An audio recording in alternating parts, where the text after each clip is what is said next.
오늘은 이제 주제별로 보는 종말론과 하나님의 나라, 이제 마지막 시간이 되겠습니다. 성경에 의하면 믿는 자는 죽은 다음에 곧바로 천국으로 갑니다. 그런데 그 천국이라고 하는 곳은 뭡니까? 죽음과 부활 사이에 있는 중간 상태입니다. 이 중간 상태에서 성도들의 영혼은 하나님과 함께 기쁨과 안식을 누립니다. 이것이 성경의 가르침이죠. 그런데 이 중간 상태는 완전한 곳은 아닙니다. 왜냐하면 거기에는 몸은 가지 않습니다. 그러니까 하나님께서는 우리를 몸과 영혼이 하나로 된 육체를 창조하셨기 때문에 영혼만 가는 하나님의 나라는 잠정적이고 아주 불충분한 곳입니다. 성도들은 이제 마지막 날에 육체의 부활을 기다립니다. 육체가 부활한 다음에 하나님의 심판을 받고 그리고 영원한 생명과 축복의 상태에 들어갑니다. 결국 우리가 바라보는 것은 죽은 다음에 가는 중간 상태를 바라보는 게 아니고 마지막에 부활하여서 생명의 부활로 부활하여서 영원한 생명과 축복을 누리는 그 하나님의 나라를 우리는 바라보는 것입니다. 우리는 이제 오늘 마지막 시간으로 이 최후의 상태인 영원한 생명과 축복을 누리는 그 상태가 어떤 모습인지를 한번 살펴보기를 원합니다. 여러분, 하나님의 말씀인 성경에서 마지막 상태를 바라보는 중요한 용어가 있습니다. 그것이 바로 오늘 우리가 읽은 요한계시록 21장에 있는데요. 바로 21장은 우리가 바라보는 그 마지막 상태를 이제 이야기하는 중요한 뜻이 있습니다. 21장 1절, 또 내가 새 하늘과 새 땅을 보니 처음 하늘과 처음 땅이 없어졌고 바다도 다시 있지 않더라. 여기 보시면 이제 마지막 모습을 새 하늘, 새 땅이라고 그랬습니다.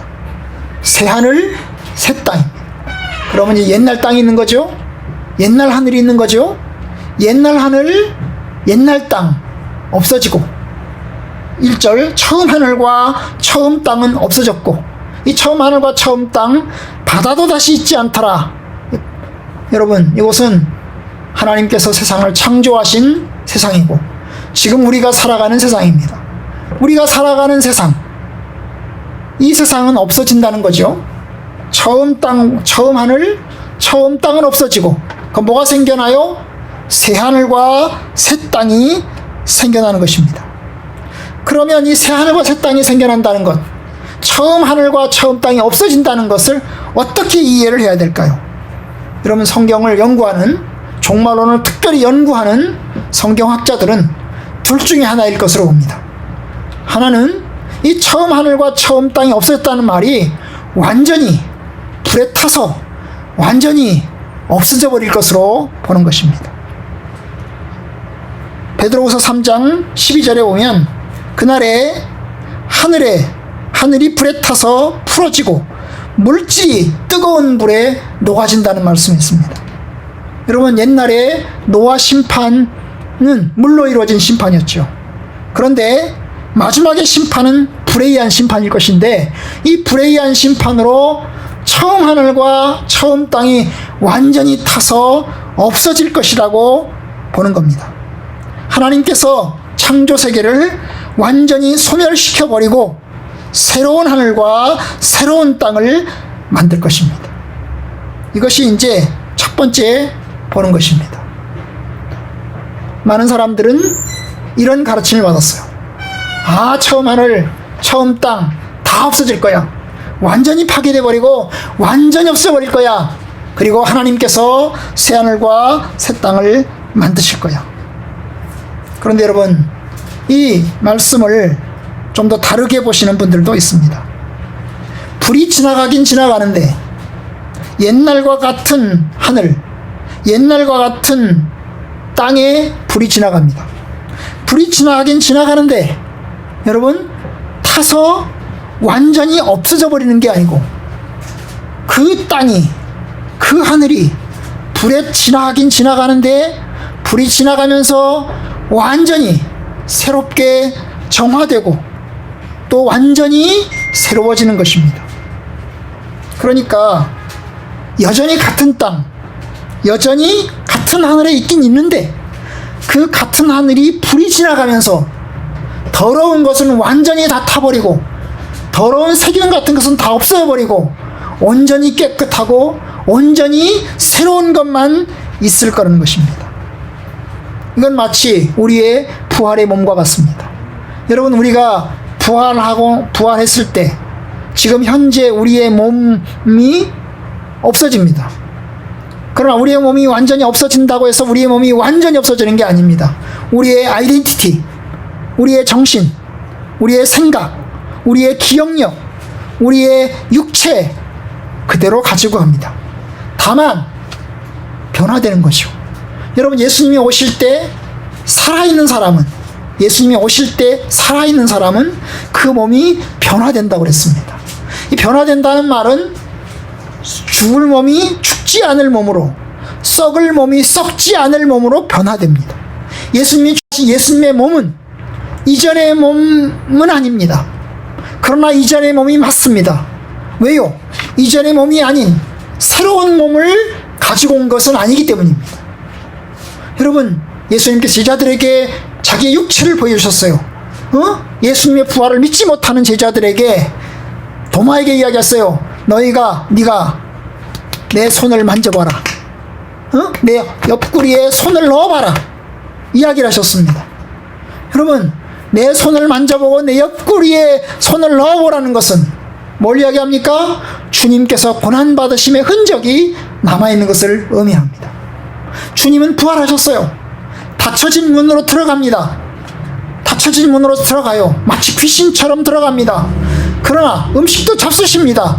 우리의 육체적인 몸을 그대로 간직하고 계십니다. 그러나 부활하기 이전에 죽을 몸, 고난받는 몸, 아픈 몸이 아닙니다. 새롭게 변화된 몸인 것입니다. 바로 그것을 의미하는 것으로 보는 이들이 있습니다. 헬라어에서 여러분, 새 하늘과 새 땅에서의 새는 네오스가 있습니다. 이 네오스라고 하는 것은 우리의 몸을 완전히 부셔버리고 완전히 다른 몸을 가지고 오는 것을 이야기합니다.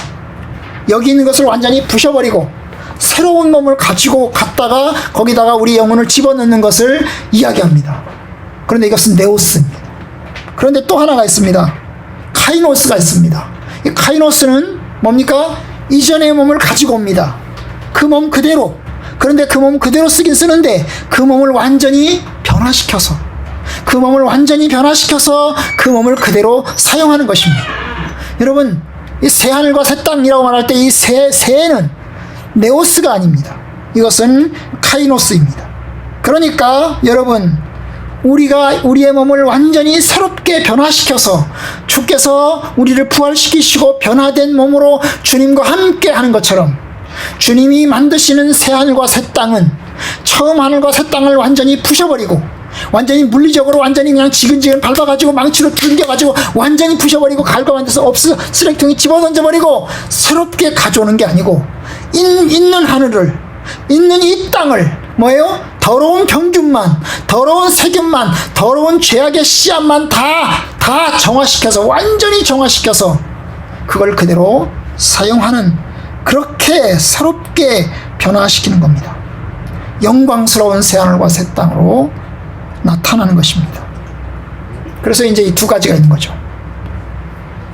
하나는 완전히 부셔버리고 새롭게 만들어내는 것. 아니면 하나는 뭡니까? 있는 것을 완전히 하나님께서 새롭게, 완전히 정결하게, 깨끗하게 다 씻어가지고, 완전히 정결하게 씻어가지고 그걸 그대로 사용하는 것입니다. 여러분, 노아 홍수가 났을 때, 여러분, 노아 홍수 후에 사람은 다 죽었잖아요. 그죠? 짐승도 다 죽었잖아요. 다 쓸고 지나갔습니다. 그럼 노아가 나왔을 때의 그 하늘은 새로운 그 땅입니다. 그 땅이죠. 그 하늘이죠. 무지개가 보이는 그 땅. 이제 더 이상 비로 심판하지 않고 온전히 정결하고 깨끗한 하늘을 노아는 바라보았습니다. 노아가 바라본 땅, 그 땅은 다 쓸고 지나갔어요. 다 쓸고 지나갔어요. 이제 뭡니까? 사람, 짐승 다 쓸고 지나갔어요. 이제 새로운 땅에서 그의 인생을 시작을 했어요. 그리고 농사를 지었어요. 같이 하나님께서 불로 모든 것을 정화시켜서 새롭게 하신다는 거예요. 어느 것이 맞느냐? 우리는 잘 몰라요. 그런데 종말론을 이제 바라보는 성도들은 두 가지 태도가 있는 거예요. 하나는 뭐예요? 완전히 파괴시켜서 완전히 없애버리고 완전히 이 세상은 완전히 불로 완전히 심판해가지고 싹 다 없애버릴 거다. 그런 사람들은 뭐예요? 그런 이 세상, 더러운 세상, 망가질 세상, 없어질 세상, 이 세상 바라보지 말고 오직 하나님만 바라보자. 이래가지고 어떻게 합니까? 사회에 대해서는 별로 관심이 없는 거죠. 땅에 대해서는 별로 관심이 없는 거예요. 오직 하늘, 새하늘과 새 땅만, 저기 있는 저 하늘나라만 바라보고 사는 겁니다. 이 땅은 없어질 땅이니까, 이 땅은 완전히 파괴될 땅이니까 이 땅은 별로 아무런 관심도 갖지 않는 것입니다. 그래서 사람을 난파선에다가 이 죄 많은 세상에서 사람을 난파선으로 불러내가지고 이 배에다가 사람들을 방주를 만들어가지고 사람을 다 채워가지고 가려고 합니다. 여러분, 이게 세상을 바라보는 시각에서, 종말론을 바라보는 시각에서의 하나의 첫 번째 관점이에요. 세상을 아주 부정적으로 바라보고 세상에 대해서 별로 관심조차 갖지 않습니다. 그런데 두 번째 관심이에요. 두 번째 관점은 뭐예요? 있는 것을 완전히 정화시켜서 완전히 새롭게 하셔서 하나님께서 이 땅을 그대로 사용하십니다. 온전하게 불로 정화시킨, 온전하게 거룩하고 깨끗한 땅을 하나님께서 우리가 이 땅을 살아가게 하실 것입니다. 여러분, 그렇게 바라보는 분들은 그나마 세상을 좀 더 좋게 바라보고 좋게 관심을 가지고 좀 더 이 세상이 아름답고 좋아진 모습으로 있게 될 것을 소망합니다. 그래서 이 땅에 대한 관심을 놓지 않습니다. 하나님 나라에 대한 관심을 가지고 있지만 그 하나님 나라에 대한 관심을 이 땅과 함께 연결시키는 것입니다. 여러분, 저는 전자일 것 같습니까? 후자일 것 같습니까? 네? 저의 관심은, 저의 입장은 전자일 것 같습니까? 후자일 것 같습니까? 저는 후자입니다. 저는 후자라고 봅니다. 그러나 사실 어느 것이 옳은지는 잘 모릅니다. 그때가 돼봐야 알아요. 예수님 오셔서 예수님께서 이 땅을 완전히 파괴시키고 새로운 땅을 완전히 또 새롭게 갖다 놓으실 건지, 하늘나라에서 새 땅을 딱 갖다 놓으실 건지, 아니면 이 땅을 완전히 불로 정화시켜서 새롭게 하실 것인지, 그건 사실 저도 잘 몰라요. 예수님 오셔봐야 알아요.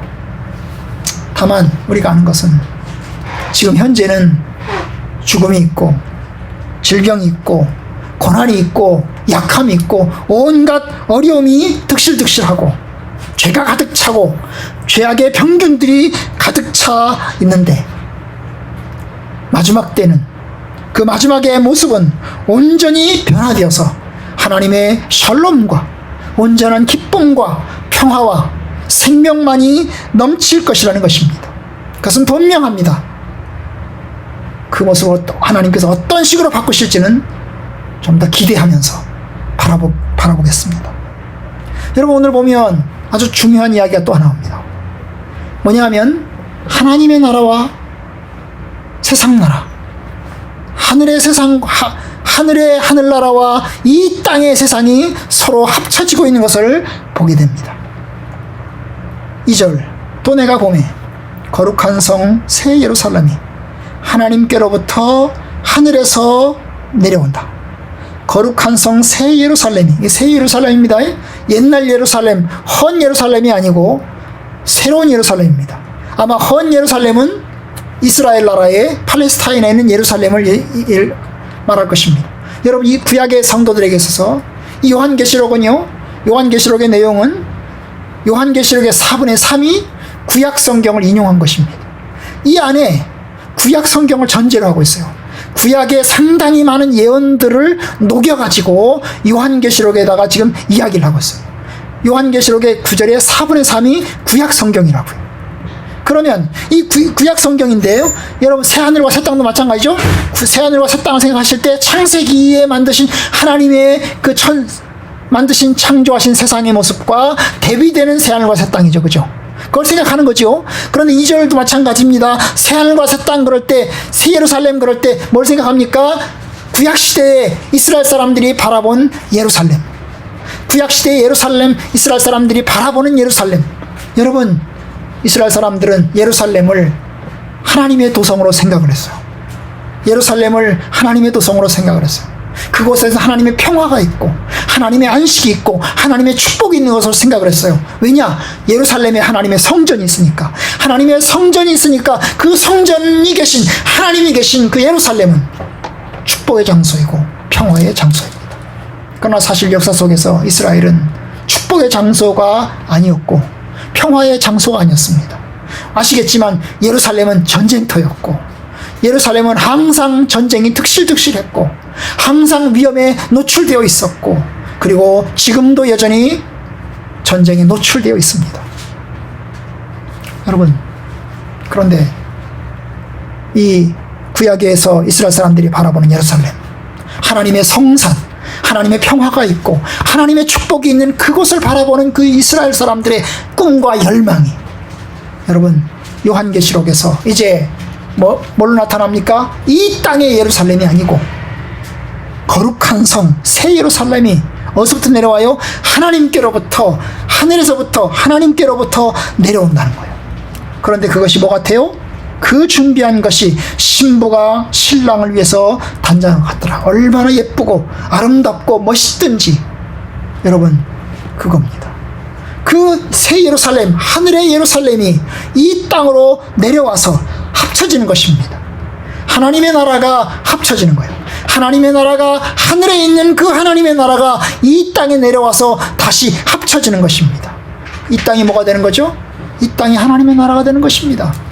하나님의 나라가 이 땅을 벗어버리고 완전히 저곳에 가서, 옮겨가서 저곳에 가서 지내는 게 아니라 하나님의 나라가 오히려 이곳에 와서 이곳에서 합쳐지는 것입니다. 우리가 주님과 함께 부활하고 난 다음에는 이 땅을 벗어나서 저 어딘가서 저 별천지에 가서 사는 게 아니고 오히려 하나님의 성소가, 하나님의 장막이 이곳에 내려와서 그곳에서 함께 안식을 누립니다. 3절, 내가 들으니 보좌에서 큰 음성이 나서 이르되 보라, 하나님의 장막이 사람들과 함께 있으니. 이 하나님의 장막이 바로 성전을 이야기합니다. 하나님의 장막이 성전이에요. 성소, 하나님이 계신 그 법궤가 있는 거룩한 곳, 그 하나님의 임재를 나타내는 곳, 바로 하나님의 장막입니다. 하나님의 장막이 사람들과 함께 있는 거죠. 하늘에서 내려왔으니까, 하늘에서 새 예루살렘이 내려와서 이제 사람들과 함께 있으니까 그것은 곧 뭐 같은 거예요? 하나님이 그들과 함께 있는 것입니다. 그러니 하나님은 그들은 하나님의 백성이 되고 하나님은 친히 그들과 함께 계셔서 어떻게 됩니까? 모든 눈물을 그 눈에서 닦아주시니 다시는 사망이 없고 애통하는 것이나 곡하는 것이나 아픈 것이 다시 있지 아니하리니. 이는 처음 것들이, 이 처음 것들이라는 것은 뭐냐면 아픈 것, 사망과 애통하는 것, 곡하는 것들, 그걸 이야기하는 건데요. 그 모든 것들은 다 지나가고 이제는 더 이상 죽음도 없고 애통하는 것도 없고 슬픔도 없고 아픔도 없는 그런 평화가 넘치는 세상이 된다는 겁니다. 여러분, 그것이 바로 하나님께서 약속하신 새하늘과 새 땅의 모습입니다. 그러니까 새하늘과 새 땅은 하나님께서 친히 함께 하셔서 친히 하나님의 평화와 하나님의 안식이 넘치는 그런 땅이 바로 새하늘과 새 땅입니다. 여러분, 그렇다면 그 땅에서 우리 성도들은 어떻게 지낼까요? 최후의 상태는 어떨까요? 여러분, 악인의 최후가 영벌, 지옥에서의 영원한 벌이라면, 그것을 둘째 사망이라고 그랬는데요, 영벌이라면 의인의 상태는 천국과 영생일 것입니다. 천국이라 할 때 그것은 분명히 새하늘과 새 땅이고 그것은 곧 새 예루살렘이고 그것은 곧 축복의 장소일 것입니다. 여러분, 축복의 장소라고 생각할 때 여러분은 무엇을 생각하십니까? 바로 엄마가 있는 집이죠. 여러분, 엄마가 없는 집은 쓸쓸하지만 엄마가 계신 집은 위로와 기쁨의 장소입니다. 부모님이 계신 집은 위로의 장소입니다. 그래서 우리가 명절 때마다 혹은 일이 있을 때마다 부모님을 뵈러 갑니다. 부모님을 만나러 가는 것이 우리의 소망이고 부모님을 만나서 그 속에서 위로를 얻고 그래서 기쁨을 얻습니다. 여러분, 주님께서는 그것을 내 아버지 집이라고 했어요. 내 아버지 집, 그것은 안식과 쉼의 장소이고 하나님의 이해와 사랑의 장소입니다. 하나님께서 우리의 모든 것을 이해하시고 사랑으로 우리를 품어주시고 또한 우리가 하나님 안에서 참된 안식을 누리게 될 것입니다. 그것이 주님께서 우리에게 약속하신 약속입니다. 마치 부모님의 집과 같이. 그러면 그것은 추상적인 상태일까요? 아닙니다. 분명한 처소일 것입니다. 여러분, 성경에 보면 제가 어릴 때는 천당이라는 용어를 썼습니다. 천당은 뭐예요? 이 당자가 장소를 의미하거든요. 하늘의 장소예요. 하늘의 장소, 천당. 이 천당이라는 말을 우리가 쓰면 그것은 너무 이제 이 세상을 터부시하고 이 세상을 버리는 거다. 그래서 이 세상에 관심을 갖지 않고 그러는 거니까 천당이라는 용어를 쓰지 말아야 된다. 이렇게 배웠어요. 사실 그러거든요. 아까 제가 말했잖아요. 새 하늘과 새 땅이라고 할 때 그 새를 이 세상을 완전히 파괴시켜버리고 저곳에 가서 지내려고 바라는 사람들은 천당이라는 용어를 씁니다. 예수 믿고 천당 가세요. 예수 믿고 천당 가세요. 이곳은 이성 없어질 땅이니까 여기서 있지 말고 천당으로 가세요. 그래요. 그래서 그걸 쓰지 말라고 그랬어요. 왜냐? 그럼 이 땅을 터부시하게 되는 거니까. 그런데 여러분, 마지막의 모습은 분명한 건 뭡니까? 하나님이 계신 천당입니다. 그죠? 그 하나님이 계신 천당인데 그 천당이라고 말할 때 그 천당은 이 땅과 아무런 상관이 없는 이 땅을 완전히 파괴시켜버리고 부셔버리고 그리고 나서 관심이 없는 저 먼 곳에 어딘가에 있는 그러한 천당이 아니고 여기서 말하는 천당은 하나님이 함께 계신 곳. 그죠?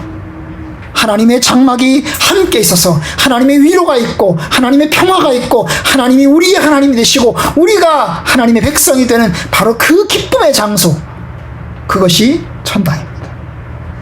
그런 면에서 여러분, 그것은 천당입니다. 확실하고 분명합니다. 우리는 추상적인 하늘나라를 바라보는 게 아닙니다. 우리는 추상적인 없는 우리의 생각으로만 있는 그 이데아의 세상, 이데아의 세계를 바라보는 게 아닙니다. 우리가 바라보는 것은 분명한 것입니다. 우리의 부활도 분명하듯이 우리가 바라보는 하나님의 나라, 이 땅을 완전히 정화시키고 새롭게 하셔서 바라보는 하나님의 나라, 우리는 그곳을 바라봅니다. 그곳에 평화가 있고 그곳에 축복이 있습니다. 여러분, 축복의 상태에 대해서 말할 때 한 서너 가지를 이야기할 수 있습니다. 무엇보다 그것은 영원하다는 것입니다. 여러분, 축복은 영원합니다. 시간적으로 영원합니다. 영생의 상태가 한없이 끝없이 이어집니다. 여러분, 악인의 저주가 영원하듯이 지옥에서의 형벌이 영원하듯이 하나님 나라에서의 축복도 영원합니다. 여러분, 불교식으로 보면 모두 다 해탈합니다. 여러분, 불교는 윤회를 이야기하잖아요. 돌고 돌아요. 그죠? 이 세상에서 돌고 돌아요. 그런데 여러분, 불교를 믿는 분들은 해탈을 꿈꾸잖아요. 해탈을 꿈꿔요.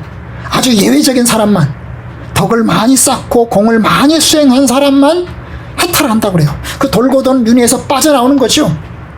그런데 여러분, 성경에 의하면 예수 그리스도를 믿는 모든 사람은 다 해탈합니다. 이 죄의 몸을 벗고 악의 몸을 벗고 온전한 몸을 입을 것입니다. 연약한 몸을 벗고 강한 몸을 입을 것입니다. 죄의 몸을 벗고 의의 몸을 입을 것입니다. 육의 몸을 벗고 영적인 몸을 입을 것입니다. 우리는 하나님의 은혜에 감사하면서 그곳에서 기쁨 속에서 안식하면서 살게 될 것입니다.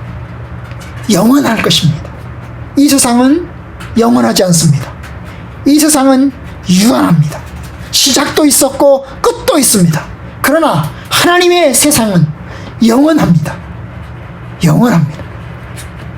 두 번째, 하나님의 나라의 특징은 시간적으로 영원할 뿐 아니라 질적으로 완성, 축복의 상태가 될 것입니다.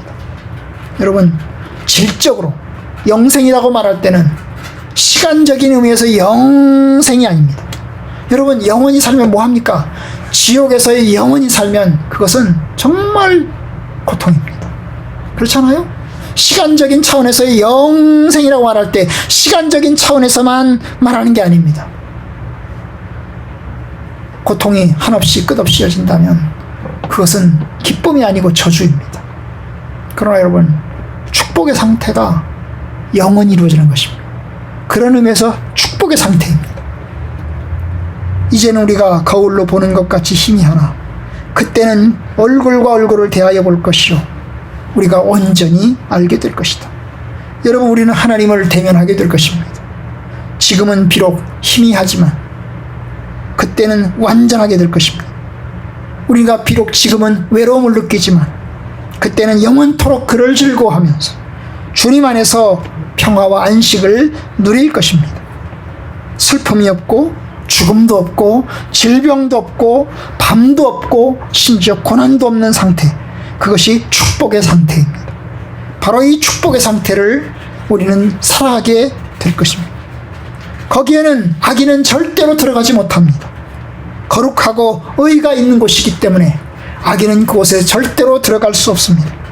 요한계시록 21장 27절의 약속, 무엇이든지 속된 것이나 가증한 것 또는 거짓말하는 자는 결코 그리로 들어가지 못하되 오직 어린 양의 생명책에 기록된 자들만 들어갈 것이다. 여러분, 오직 그것은 의인들만, 하나님의 백성들만 참여하게 됩니다. 이것이 우리가 바라는 소망입니다. 육체의 부활은 악인도 부활합니다. 육체의 부활은 의인만 부활하는 게 아니에요. 신자들만 부활하는 게 아닙니다. 신자들은 영생의 부활로 부활하고 축복의 부활로 부활하고, 불신자들은, 악한 자들은 심판의 부활로 부활합니다. 둘 다 영혼과 육체를 함께 가질 것입니다. 지옥으로 들어가는 사람들도 영혼과 육체를 함께 가질 것이고, 그리고 하나님의 나라로 들어가는 이들도 영혼과 육체를 함께 가질 것입니다. 물론 어떤 이들은 이야기합니다. 지옥은 너무나 힘들고 너무나 버겁고 너무나 무섭고 너무나 힘든 곳이기 때문에 사랑이 많으신 하나님께서 불신자들은 아예 죽음과 함께 완전히 그 영혼까지 다 죽여버려서, 영혼까지 완전히 다 없애버려서 지옥은 하나님 만들지 않으실 것이다. 그렇게 이야기하는 분들도 있습니다. 그러나 성경은 그렇게 얘기하지 않았어요. 성경은 악인도 부활합니다. 심판의 부활로 부활하여서 온전한 심판을 받습니다. 이것이 성경이 말하는 것입니다. 다만 하나님의 나라는 하나님의 성도들만, 하나님의 자녀들만 그곳에서 들어가게 됩니다. 천국에는 등급이 있을까요? 천국에는 등급이 있다고 저는 믿습니다. 아니, 성경은 천국에 등급이 있는 것으로 예상합니다. 생각해 보세요. 네가 죽도록 충성하라. 그리하면 생명의 면류관을 내게 주리라고 했습니다. 네가 죽도록 충성하라. 네가 생명의 면류관을 내게 줄 것이다. 요한계시록 22장 10절이죠. 고난받는 성도들에게, 핍박받으며 힘들게 신앙을 지켜가는 성도들에게 주님이 약속하신 것입니다. 네가 열흘 동안 환난을 받을 것이다. 열흘, 길지 않은 기간, 짧은 기간, 곧 지나갈 거다. 이 환난 지금 당하고 있지만 조금 있으면 지나갈 거다. 그러니 조금만 더 견뎌라. 그것이 열흘 동안 환난을 받으리라요. 그런데 열흘 동안 환난을 받으리라. 그런데 네가 죽도록 충성하면, 신실하면, 죽음에 이르도록 믿음을 신실하게 잘 지키면 생명의 면류관을 줄 것이다. 여러분, 생명의 면류관을 받는 사람이 있는 거죠. 신실하게 신앙을 지키고 생명의 면류관을 받는 사람들이 있는 것입니다. 그런데 고린도전서 4장에 의하면 여러분, 하나님께서 심판하십니다. 불로 심판하십니다. 어떤 사람은 나무로 집을 짓고, 어떤 사람들은 풀로 집을 짓고, 어떤 사람은 금으로 집을 짓고, 어떤 사람은 아주 튼튼한 것으로 집을 짓는데, 그 집을 짓고 난 다음에 그 집을 하나님이 불로 완전히 정화시킵니다. 완전히 정화시켜요. 그러면 정화시키고 나면 어떻게 합니까? 그때는 하나님께서 모든 것을 다 정화시켜요. 정화시키고 나면 그 다음 어떻게 됩니까? 이제 마지막 남는 것은 어떤 사람은 다 타버리고, 풀로 지은 집, 나무로 지은 집 다 타버리고 온전히 그냥 아무것도 없는 것처럼 보입니다. 고린도전 3장 13절부터 만일 누구든지 금이나 은이나 12절부터 보석이나 나무나 풀이나 지푸로 이 터 위에 세우면 각 사람의 공적이 나타날 터인데 그날이 공적을 밝히리니 이는 불로 나타내고 그 불이 각 사람의 공적이 어떠한 것을 시험할 것이다. 공적을 시험한다는 거죠. 그 사람이 쌓은 공적, 그게 여러 가지 어떤 업적들이죠, 그죠? 업적들입니다. 그 업적들을 다 시험할 것인데, 그러면 14절, 만일 누구든지 그 위에 세운 공적이 그대로 있으면 상을 받고 누구든지 그 공적이 불타면 해를 받으리니 그러나 자신은 구원을 받되 불 가운데서 받은 것 같으리라. 여러분, 이 불타는 이 공적을 불태우는데 이 공적을 불태우는 대상은 누구예요? 신자들인 것입니다. 이 공적을 불태우는 신자들은 다 신자들이에요. 주님의 교회 안에 있는 주의 성도들입니다. 성도들, 어떤 성도들은 풀로 집을 짓고 어떤 성도들은 보석으로 집을 짓는다는 거죠. 그런데 불로 그 사람의 공적을 다 불태울 텐데, 다 타고 나면 어떤 사람은 다 타버리고 없는 거죠. 다 타버리고 죄밖에 안 남는 거죠. 어떤 사람은 그대로 형체가 그대로 공적이 남아있는 것입니다. 그런데 공적이 그대로 있는 사람은 상을 받고, 그런데 공적이 불타서 죄밖에 남아있지 않는 사람은 어때요? 구원을 받기는 받되 어때요? 불 가운데서 받은 것 같으리라. 겨우 몸만 빠져나온, 불난 집에서 아예 다 타버리고 겨우 몸만 빠져나온, 벌거숭이 몸만 빠져나온 것 같은 그런 상태가 된다는 거예요. 여러분, 제가 지옥도 등급이 있을 것이라고 예상을 했어요. 낮은 지옥이 있고 깊은 지옥이 있을 거라고 생각을 했어요. 그런데 여러분, 낮은 지옥이나 깊은 지옥이나 지옥은 지옥이에요. 어느 것이나 쉽지 않아요. 마찬가지로 하나님의 나라 천국도 주님이 주시는 상급은 다를 것입니다.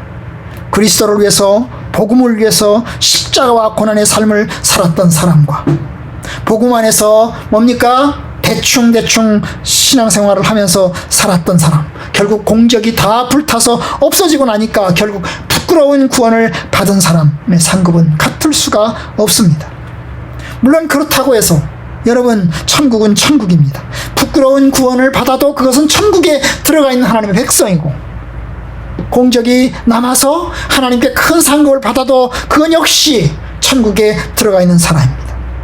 부끄러운 구원을 받아도 하나님 안에서 기쁨과 생명과 축복을 누릴 것입니다. 부끄러운 구원을 받는다고 해서 그 사람은 지옥 천국에 가서 슬프게 산다는 거 아닙니다. 슬프게 사는 거 아니에요. 여러분, 천국에 들어가는 것 자체가 기쁨인 것이고 하나님 나라에 들어가는 것 자체가 기쁨인 것입니다. 여러분, 그렇잖아요.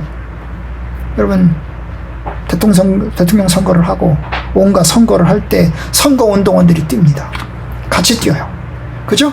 선거운동원들이 같이 몰려들어서 열심히 선거운동을 열심히 합니다. 그죠? 어떤 사람은 좀 더 많은 공덕을 쌓고 어떤 사람은 조금 더 적은 공덕을 쌓을 것입니다. 그러면 좀 더 많은 공덕을 쌓아서 어떤 그 당선자가 볼 때, 아, 저 사람 내가 요긴하게 써야 되겠다, 능력도 있고 저 사람이 쓸만한 쓸모도 있겠다 싶으면 좀 더 가까운 거리에, 좀 더 중요한 보직에다가 집어넣을 것이고, 그렇지 않은 사람은 어떻게 합니까? 좀 더 먼 곳에 지내게 될 것입니다. 여러분, 그럼 어쨌든 간에 공덕은 공덕입니다. 마찬가지입니다. 여러분, 부끄러운 구원을 받은 사람도 구원은 구원이니까, 하나님 나라에 들어간 것이니까 기쁨과 축복을 누리게 될 것입니다. 거기엔 교만함이 없을 것입니다. 야, 내가 더 큰 상을 받았다, 봐라. 너희들 조금밖에 못 받았지. 야, 이놈 시키더라, 이놈아, 봐라 하면서 의시되는 일도 없을 것입니다. 왜냐? 감사한 거거든요. 하나님 감사합니다. 여러분, 적은 선거를 받은 사람도, 여러분, 적은 선거를 받아서, 아니 상급을 받지 못해서 그냥 부끄러운 구원을 받아서 하나님 나라에 그냥 겨우 들어간 사람도 그곳에서 주눅 들고 살지 않을 것입니다. 시기심도 없을 것입니다. 아니, 왜 저 사람은 나보다 더 많이 받았어? 나는 더 많이 받고 싶은데 왜 나는 이렇게 조금밖에 못 받았어? 이런 것도 없을 것입니다. 왜냐? 그것은 기쁜 것입니다. 하나님, 그래도 감사합니다. 나 같은 거 주께서 구하셨으니 감사합니다. 그럴 것입니다. 여러분, 기쁨만 있을 것입니다. 거기서는 교만함도 시기심도 없을 것입니다. 저와 여러분들은 할 수만 있으면 좀 더 어린 시절의 예수를 믿고 좀 더 주를 위해서 살고, 그리고 내게 주어지는 여러 가지 온갖 고난과 십자가와 어려움들을 믿음으로 잘 감당해 가면서 끝까지 신실하게 믿음을 잘 지켜서 하나님의 은혜에 참여하고 또 하나님께서 주신 영생과 축복에 참여하기를 바랍니다. 여러분, 종말의 교리는, 이 영원한 축복의 교리는 이 세상에서 고난받는 성도들에게는 무한한 소망과 용기를 갖게 합니다. 비록 지금 현재 악이 주름잡고 있고, 비록 성도들이 고난받고 있다 할지라도 여러분, 주님께서 약속하셨습니다. 마지막 상태는 주께서 영광과 축복으로 갚으실 것이라고 약속하셨습니다. 그 약속을 우리가 믿을 때 우리는 무한한 위로를 얻게 됩니다. 여러분, 우리의 믿음의 성도들은 이 종말 신앙으로 고난을 이겼고 승리자의 길에 들어섰습니다. 성도 여러분들이요, 여러분들도 이 땅에서 사는 그 고난의 시간들 가운데서 여러분, 장차 오실 예수 그리스도를 바라보면서 여러분이 당하시는 고난의 길을 부디 잘 감당하시기를 바랍니다. 한 사람도 포기하지 마시길 바랍니다. 아니, 왜 내가 힘들어? 하나님이 살아계신 거야? 죽으신 거야? 왜 하나님이 나만 이렇게 힘들게 하시는 거야? 라고 하시면서 절망하지 마시길 바랍니다. 오히려 하나님의 말씀은 성도들이 승리자가 되기를, 이기는 자가 되기를 바라고 있습니다. 여러분, 요한계시록을 이제 우리가 다음번부터 몇 주에 걸쳐서 살펴보려고 합니다. 요한계시록의 하나하나를 다 살펴보려고 하는 건 아니고, 구조를 통해서, 요한계시록 구조를 통해서 요한계시록이 무서운 책이 아니구나, 그리고 요한계시록이 낯선 책이 아니구나, 요한계시록이 우리가 좀 더 소망을 가지고 열망을 갖게 하는 책이구나 하는 정도로 우리가 갖기를 원하는 것입니다. 그런데 여러분, 요한계시록을 보면 요한계시록은 위로와 생명의 책입니다. 축복의 책입니다. 약속의 책입니다. 여러분, 요한계시록은 7 교회에게 주신 말씀이에요. 소아시아에 있는 7 교회에게 주신 말씀입니다. 여러분, 소아시아에 7개 지역만 있겠습니까? 소아시아 지역은 7개 지역만이 아니라 수십 개가 있습니다. 수십 개가 있음에도 불구하고 7개의 교회에게만 이 서신을 썼어요. 여러분, 7이라고 하는 것이 상징성이 있는 겁니다. 7이라는 게 상징성이 있어서 그곳을 집어넣은 겁니다. 사실 골로새도 소아시아에 있습니다. 골로새서 그러잖아요, 그죠? 데살로니가도 소아시아에 있습니다. 그런데 데살로니가, 골로새, 여러분, 요한계시록 7개 교회 안에 들어있지 않습니다. 여러분, 상징성을 가지고 있기 때문에 사도 바울은 7이라고 하는 상징성 때문에 7개를 골라낸 것입니다. 대표적인 7개의 교회를 골라낸 것입니다. 그런데 여러분, 그 교회들은 거의 대부분 고난과 어려움을 당했어요. 로마 제국 하에서 네로 황제와 이어지는 트라잔 황제의 그 핍박과 어려움을 받으면서 신앙생활을 힘들게 감당하고 있었습니다. 여러분, 네로 황제, 트라잔 황제가 내린 명령은 무엇입니까? 모든 제국에 있는 사람들은 다 제국의 신에게 제사를 지내야 된다는 거예요. 제국의 신에게 제사를 지내야 된다. 제국의 신에게 제사를 드리지 않는 자는 죽는다는 겁니다. 마치 다니엘이 사자굴 속에 들어갈 때 모습과 비슷한 것입니다. 여러분, 그런 상황 속에서 성도들은 신앙을 지키는 것이 굉장히 힘들었어요. 마치 일제시대와 같은 것입니다. 마치 여러분, 소련군이 점령하고 난 북한의 모습과 같은 것입니다. 여러분, 그곳에서 신앙을 지키는 게 너무 힘들었어요. 어떤 사람들은 도망 나왔잖아요. 여러분, 북한에 소련군이 들어왔습니다. 김일성을 위주로 해서 소련군이 들어와서 북한을 장악을 했어요. 북한의 대표적인 이제 성도들 가운데 한 사람이 조만식 장로님이에요. 여러분, 조만식 장로는 아주 유명한 사람입니다. 그런데 조만식 장로님은 뭐예요? 당시 건국준비위원회, 그죠? 여운영이었어요. 그런데 여러분, 이 조만식 장로는 건준에서 일을 시작했는데 여러분, 소련군이 점령하면서 건준을 인정하지 않는 것입니다. 여기도 건준을 인정하지, 미국이 들어와서 건준을 인정하지 않았지만 그쪽도 소련군이 들어와서 건준을 인정하지 않았어요. 근데 여러분, 그런 상황 속에서 이제 자기의 어려움이 있고 거기다가 교회가 너무나 힘든 어려움을 감당하게 되었어요. 왜냐하면 교회를 폐쇄하고 일요일 주일날마다 예배 시간에 투표하게 하고 이런 일들을 시키니 너무나 힘들었어요. 사람들이 조만식 장로 보고 내려가지요. 남한으로 내려갑시다. 그랬어요. 내려갑시다. 그런데 자기는 못 내려가겠다고. 내가 여기 교회를 놔두고 내가 있는 교회를 놔두고 내가 어디 가겠냐고. 난 여기 있겠다고. 결국 그곳에서 죽지 않았습니까? 여러분, 신앙을 끝까지 지키는 것이 참 힘든 거예요. 그런데 성경은 말합니다. 너희가 신앙을 끝까지 지켜라. 신실하게 신앙을 지켜라. 너희가 이기는 자가 되라. 승리자가 되어라. 이야기를 합니다.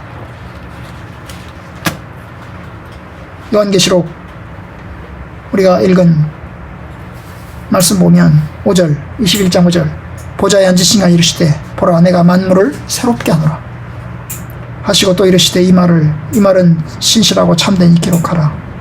또 내게 말씀하시되 이루었도다. 나는 알파와 오메가요 처음과 마지막이라. 내가 생명수 샘물을 목마른 자에게 값없이 주리니. 7절 이기는 자는 이것을 상속으로 받으리라. 여기서 말하는 이것은 뭡니까요? 바로 위에 나오는 거죠. 생명수 샘물, 그죠? 생명수 샘물을 내가 주겠다. 이기는 자에게는 주겠다. 이 생명수 샘물을 마시면 뭐예요? 죽지 않는 거죠. 축복이 있고 평화가 있고 안식이 있고 쉼이 있는 것입니다. 이기는 자는 이것을 상속으로 받을 것이다. 그리고 또 이야기하십니다. 내가 그의 하나님이 되고 그는 내 아들이 되리라. 아들 얘기했지만 딸이 없다고 그래서 속상해하지 마세요. 여기서 이제 상징적인 용어, 상속자. 우리 옛날에 30년 전 40년 만에 상속을 아들한테 다 줬잖아요. 그죠? 똑같은 거예요. 똑같은 것입니다. 그래서 요새 나오는 성경은요 아들이라고 하지 않아요. 요새 나오는 NIV 성경이나 이런 성경은요 아들이라고 하지 않아요. 응? 아들, son이라고 하지 않아요. 자녀들, children이라고 해요. children. 아들과 딸을 다 포함한 용어로 성경을 이제 번역을 이제 새롭게 해서 이제 출간을 하고 있습니다. 그래요. 이기는 자가 되어라. 7 교회에게 보낸 이 각각의 메시지에서 요한계시록 2장 3장에 보면 7 교회에게 보낸 각각의 메시지에서도 마지막 끝마다 이기는 자가 되기를 간절히 열망하고 있어요. 귀 있는 자는 성령이 교회들에게 하신 말씀을 들을지어다고 해놓고서는 바로 이야기합니다. 이기는 자에게는 내가 하나님 낙원에 있는 생명나무 열매를 주어 먹게 하리라. 이기는 그에게는 둘째 사망의 해를 받지 아니하리라. 이기는 그에게는 내가 감추었던 만나를 주고 흰돌을 줄 것이다. 이기는 자와 끝까지 내 말을 지키는 자에게는 만국을 다스릴 권세를 줄 것이다. 이기는 자에게는 흰 옷을 입을 것이고 내 이름을 생명책에서 결단코 지우지 아니하고 그 이름을 생명책에서 지우지 아니하고 그 이름을 시인하리라. 이기는 자는 내가 내 하나님의 성전의 기둥이 되게 할 것이다. 그는 결코 다시 나가지 않을 것이다. 이기는 자는 내가 내 보좌에 함께 앉게 하여 주기를 내가 이기고 아버지 보좌에 앉은 것과 같이 할 것이다. 여러분, 이기는 자가 되기를 원하고 있어. 우리가 종말론 교리를 이제 받으면서 우리가 확실할 것은 여러분 고난 중에 인내하라는 것입니다. 신앙을 포기하지 말라는 것입니다. 끝까지 포기하지 말고 주님의 길로 걸어가십시오. 여러분, 주님께서도 십자가의 길을 앞에 놓고 포기하지 않았습니다. 그 길을 피하고 싶었습니다. 도망가고 싶었습니다. 그러나 도망가지 않고 피하지 않고 그 길을 걸어가셨어요. 하나님께서 부르신 길이니까, 가야 할 길이니까, 주님께서 오라고 하신 길이니까 그 길을 걸어가셨습니다. 반드시 가야 할 길, 반드시 가야 할 길, 피할 수 없는 길. 여러분, 저와 여러분들이 그 길을 걸어가고 있습니다. 이제 그 길을 시작을 했습니다. 예수 그리스도를 믿고 이제 그 믿음 가운데서 주님과 함께 걸어가는 길을 시작을 했습니다. 이제 그 길을 끝까지 걸어가십시다. 하나님을 의지합시다. 오직 하나님을 바라봅시다. 힘들고 어려우면 좀 더 하나님을 의지하고 좀 더 하나님께 도움을 구합시다. 살아계신 하나님, 우리와 함께 계신 하나님을 은혜를 구합시다. 여러분, 주님의 음성이 여러분들에게 들려주길 원합니다. 여러분 성경의 말씀을 통해서 하나님의 음성을 듣길 원합니다. 제가 얘기했잖아요. 성경책은 지식을 이야기하는 책이기도 하지만 여러분 지식 이전에 하나님의 말씀이 들려지는 책이라고요. 하나님의 말씀이 여러분들의 귀에 들려지길 원합니다. 하나님의 음성이 여러분들 속에 들려지길 원합니다. 힘들고 어려울 때 얘야 내가 너를 사랑한다. 내가 너를 사랑한다. 내가 너와 함께한다. 내가 너와 함께 너의 손을 잡고 있다. 힘들지 일어나라. 함께 가자. 그 소리를 여러분들이 듣길 원합니다. 요한계시록을 읽으면서 믿음의 성도들은 하나님의 음성을 들었습니다. 하나님의 소리를 들었습니다. 아 그렇지. 주님이 알파 오메가 되시지. 하나님이 우리 아버지가 되시지. 우리는 그의 자녀들이지. 우리가 이기는 자가 되자. 그래서 우리가 하나님 나라에 함께 참여하자. 이것이 성도들이 하나님의 말씀을 가지면서 살아낸 삶의 모습들인 것입니다. 여러분 하나님을 의지하십시오. 하나님을 바라보십시오. 그리고 말씀을 읽고 기도하십시오. 하나님의 말씀을 읽으면서 하나님의 사랑의 소리를 들으십시오. 하나님의 말씀을 읽으면서 그 말씀 속에서 하나님의 위로를 받으십시오. 여러분 다시 말씀드립니다. 지식을 얻는 책이 아닙니다. 지식을 얻기 위해서는 세상에 많은 책들이 많습니다. 하나님의 말씀 가운데도 지식이 있긴 있습니다. 그러나 하나님의 말씀은 지식 이전에 우리에게 생명의 말씀으로, 위로의 말씀으로, 힘의 말씀으로 우리에게 주셨습니다. 하나님 말씀을 읽으시면서 그렇구나, 하나님이 나를 사랑하시는구나, 하나님이 참 믿음의 사람들과 함께 계셨구나, 하나님이 나와 함께 계시겠구나, 주님 나와 함께 계셔주세요, 하나님 나와 함께 오늘도 걸어가 주세요. 주님께 그렇게 구하십시오. 여러분 기도하는 사람은 지치고 힘들지만 쓰러지지 않습니다. 여러분 기도하는 사람은 낙심이 되지만 다시 일어섭니다. 세상의 위로를 바라보기 위해서 우리가 나가는 게 아닙니다. 하나님의 위로를 바라봅니다. 하나님은 살아계십니다. 하나님께서 역사를 창조하셨고 장차 마지막 날에 이제 새하늘과 새 땅을 만드실 것이고 우리에게 온전한 축복과 영생을 주실 것입니다. 여러분 하나님과 교통하는 사람 되십시오. 하나님과 대화하는 사람 되십시오. 여러분 기도를 하라고 하면 어떤 사람은 기도하는 게 너무 힘들어서 내가 뭐라고 기도해야 될까요? 내가 뭐라고 기도해야 될까요? 그래서 아주 힘 쩔쩔쩔쩔 맵니다. 여러분 대화를 그렇게 쩔쩔 매지 않잖아요. 평상시에 말하는 것처럼 하면 되잖아요. 하고 싶은 말 주절주절 하면 되잖아요. 여러분 제가요 이제 걸어가다가 어떤 사람이 뭐라고 막 이야기를 합니다. 뭐라고 막 이야기를 해요. 혼자 있는데 미친 사람 같아요. 도대체 뭐 하는 거야? 보면 옆에 끼고 있는 거예요. 블루투스 이어폰을 끼고 있는 거예요. 그죠? 블루투스 이어폰을 끼고 있으니까 이 이어폰이 마이크가 있고 해가지고 그러니까 누구랑 통화를 지금 하고 있는 것입니다. 통화를 하고 있는 거예요. 혼자서 주저주저 막 걸어가면서 얘기하는 거예요. 근데 여러분 하나님하고도 마찬가지예요. 여러분 하나님께 내 입장을, 내 상황을 하나님께 이야기하는 겁니다. 하나님 오늘 내 상황이 이렇습니다. 하나님 내가 이렇게 지냈습니다. 내가 이렇게 하나님 살았습니다. 주여 감사합니다. 여러분 그 모습으로 오늘 하루, 내일 하루, 일주일 동안 살아내시기를 바랍니다. 하나님의 은혜가 함께하길 바랍니다. 그리스도 안에서 승리자가 되기를 바랍니다. 아멘. 아멘.